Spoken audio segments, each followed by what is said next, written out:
Hello, hello. Alors, comme prévu, comme promis, aujourd'hui, je vous parle de l'énergie du masculin, après avoir fait deux vidéos sur le féminin. Alors, dans les enseignements traditionnels, en fait, on vous informe, on nous informe, on nous transmet que la femme donc, est en lien avec la lune, avec l'énergie lunaire, donc avec cette énergie cyclique de phase montante, apogée, phase descendante et phase où l'énergie est intériorisée, donc est introvertie. Et dans ces mêmes enseignements, en fait, eh bien, on nous transmet que l'homme, lui, est en lien avec l'énergie solaire, l'énergie du soleil, qui, en fait, est beaucoup plus linéaire. C'est-à-dire qu'il n'y a pas cette phase de cycle, il n'y a pas, alors même si c'est pas tout à fait euh, un long fleuve tranquille et toujours avec une énergie parfaitement, parfaitement identique. En fait, il y a quand même, voilà, il peut y avoir des fluctuations, mais en tout cas, il n'y a pas vraiment ce phénomène régulier de cycle. Alors, en axe de travail, alors, bah, voilà, les travaux sont beaucoup moins développés pour les hommes, parce qu'il y a quand même beaucoup moins d'hommes qui travaillent sur eux, contrairement aux femmes. Donc voilà, moi ce que je vais vous transmettre, c'est vraiment ce parallèle entre énergie lunaire pour les femmes, énergie donc solaire pour les hommes. Du coup, là, en fait, ce qui est proposé aux hommes, déjà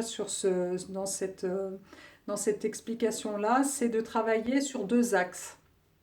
Donc, il y a un premier axe qui va être l'axe du guerrier et l'axe du guerrier et de l'amont.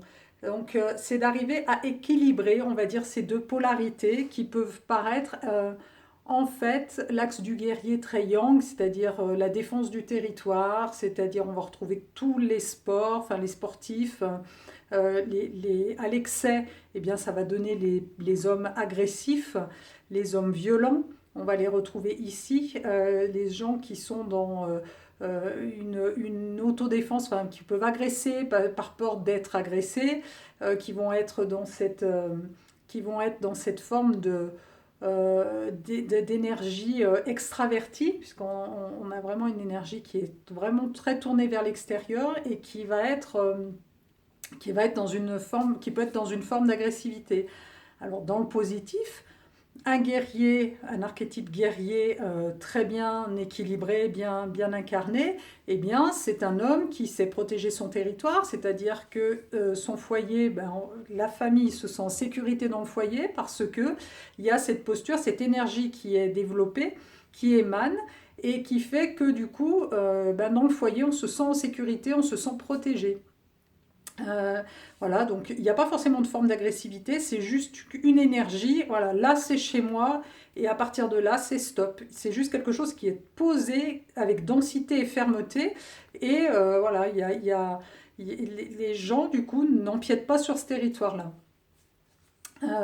Et puis sur l'axe, donc à l'opposé, c'est l'énergie, on va dire, qui contrebalance en fait ce guerrier, eh bien on va retrouver l'amant. L'archétype de l'amant, eh bien, en fait, c'est le plus yin, c'est l'énergie la plus yin, c'est-à-dire qu'on va cultiver des qualités de réceptivité, on va retrouver les artistes par exemple, on va retrouver des qualités de finesse, c'est souvent des hommes qui s'entendent bien avec les femmes parce que justement ils savent comprendre les femmes, ils savent un peu plus comprendre les femmes, donc cultivez votre amant pour comprendre pour comprendre les femmes. Voilà, c'est des qualités qui vont être tournées plus dans de la douceur, dans de la réceptivité. Donc tout ce qui est artistique, on va retrouver les artistes, les musiciens, les acteurs, les comédiens, les chanteurs. On va vraiment retrouver toute cette panoplie. Alors à l'excès, eh bien, ça va donner des gens qui peuvent être dans une forme d'illusion permanente ou en tout cas dans une forme de recherche illusoire, enfin d'un bien-être illusoire. Donc ça peut donner des addictions, de drogue, d'alcool. Voilà, et puis le fait de ne pas se sentir accueilli par les autres hommes, par les guerriers notamment, qui vont les trouver peut-être un peu trop féminins, et du coup, ces archétypes amants peuvent se trouver pas du tout voilà, confort quand ils sont dans un, je sais pas, avec une équipe de foot par exemple.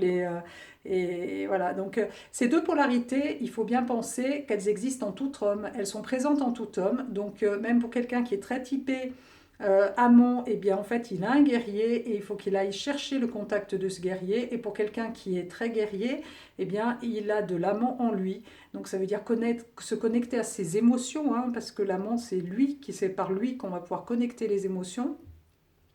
Et gérer son émotionnel. Voilà, un guerrier, en fait, généralement, tout petit, on lui a dit eh, mais tu pleures pas, quoi, t'es un homme ou t'es pas un homme.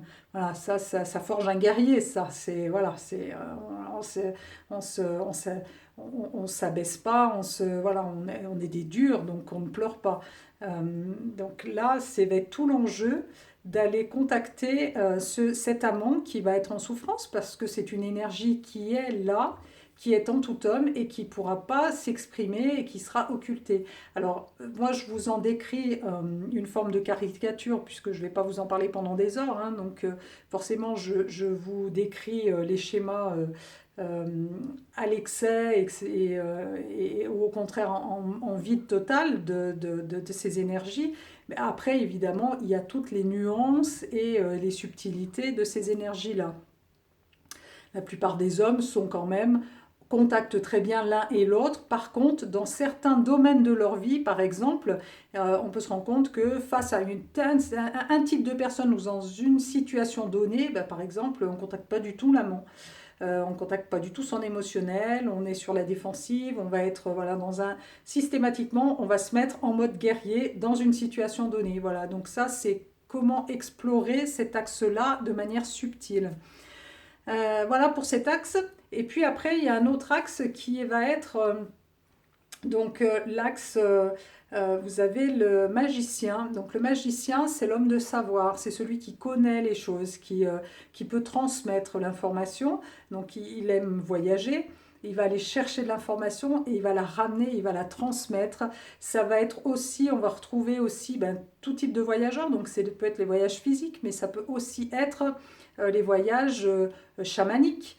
Les gens qui accompagnent à traverser les différents mondes ou qui vont vous accompagner à aller explorer. Vous faites une psychothérapie avec un homme psychothérapeute, par exemple, eh bien, il va être dans un rôle de magicien puisqu'il va vous accompagner à aller visiter vos émotions, aller visiter vos mémoires, aller voilà, explorer, rentrer en introspection à l'intérieur de vous. Donc là, ce sont des qualités de magicien. Donc c'est l'homme de savoir, c'est une forme de guide. Tous les enseignants, par exemple, ont généralement un magicien qui est assez développé. Donc pareil, on retrouve différents niveaux, différentes typologies à l'intérieur d'un même archétype.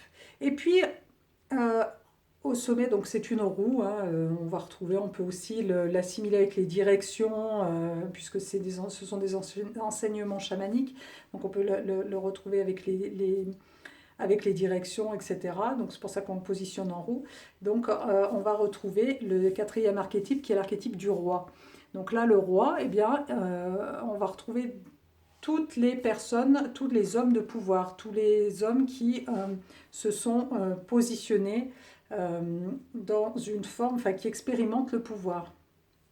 Donc forcément les hommes politiques, les chefs d'entreprise, enfin toute personne qui jouit déjà d'une position, d'une posture sociale importante, élevée et qui exerce une forme de pouvoir en fait sur les autres, sur les autres personnes.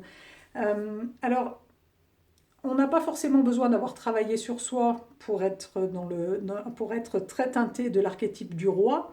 Par contre, on va retrouver, si les gens n'ont pas intégré ces trois autres archétypes, particulièrement donc ce travail dont je vous parlais initialement, qui est sur l'axe guerrier-amant, si cet axe-là n'est pas parfaitement intégré et équilibré, et bien du coup, on va retrouver soit un roi qui va être tyrannique, voilà, vous imaginez un chef d'entreprise par exemple, ou ça peut être le patriarche dans la famille, hein, ça peut être le papa qui est comme ça, le père de famille qui est dans cette position de patriarche, d'homme de pouvoir par rapport à sa famille. Et donc, s'il est très teinté guerrier, par exemple, eh bien, on va retrouver un tyran. S'il est très teinté amant, on va retrouver un dictateur, mais dans la manipulation. Il va faire semblant de vous comprendre, de vous amener, et il va vous manipuler. Voilà. Donc, on dit que vraiment, pour vraiment être un roi, dans toute sa dimension, il faut avoir intégré les 3 autres archétypes. Donc, avoir la connaissance, être conscient et sensible, et être conscient de sa sensibilité, de ses émotions, les accueillir, savoir défendre son territoire, se positionner, savoir dire non, voilà, tout ça. Et en haut, vous avez le roi qui finalement, lui, est l'espèce de force tranquille, qui n'a pas besoin d'exercer son pouvoir, c'est l'homme de pouvoir, le roi, mais en même temps, ce pouvoir-là, il n'a même pas plus besoin de l'exercer, parce qu'il le rayonne, il l'émane, c'est la force tranquille, c'est celui qui rassure, c'est celui qui met le cadre, sécurisant, et c'est en fait voilà, le masculin sacré quand tout est intégré, au même titre que on est dans le féminin sacré quand on a intégré en fait tous les archétypes dont je vous ai parlé pendant 2 jours. Voilà, donc messieurs, eh bien, soyez des rois, rentrez dans votre pleine puissance en intégrant votre yang, votre yin complètement. Et mesdames, eh bien, incitez vos hommes à devenir des rois. Je vous souhaite une belle soirée. Demain, je vous fais une petite vidéo de clôture, puisqu'aujourd'hui, c'est la 30e vidéo. Et voilà, je vous ferai un petit coucou de clôture. Et puis, voilà, parler de comment se sont passés ces 30 jours. Bye bye, à demain.